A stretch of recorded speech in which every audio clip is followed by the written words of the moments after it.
তাকবীর, নারে তাকবীর। আমরা সবাই রাসূল সেনা, ভয় করি না বুলেট বোমা। নারে তাকবীর, কোরআন সুন্নাহর আলো, কোরআন সুন্নাহর আলো,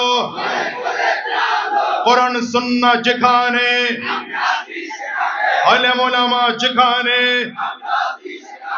সুদ ঘুষ যেখানে। ঠিক আছে তো?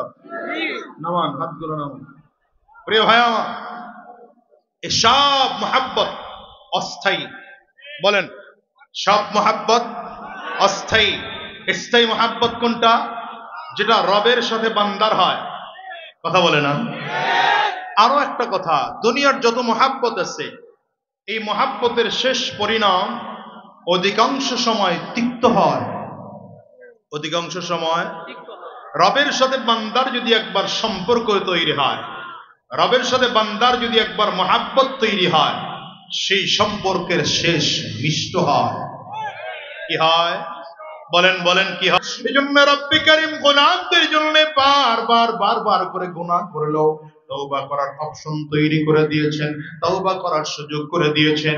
এ গোলাম রে, যদি অন্যায় করে থাকো, গুনাহ করে থাকো, পাপ করে থাকো, আমি আল্লাহর কাছে ক্ষমা চাও। আমি আল্লাহ এমন দয়াবান, বান্দার গুনাহ মাফ করার জন্যই তো আমি আমার নাম রেখেছি গফফার। বান্দার গুনাহ মাফ করার জন্যই তো নাম রেখেছি গফুর। বান্দা অন্যায় করবে, আমি বান্দার গুনাহগুলো মাফ গোপন করার জন্য নাম রেখেছি সত্তার। বান্দা অন্যায় করবে, আমি আল্লাহর রহমত থেকে সরে সরে যাবে, আর আমি আল্লাহ বান্দাকে টেনে টেনে টেনে টেনে আমার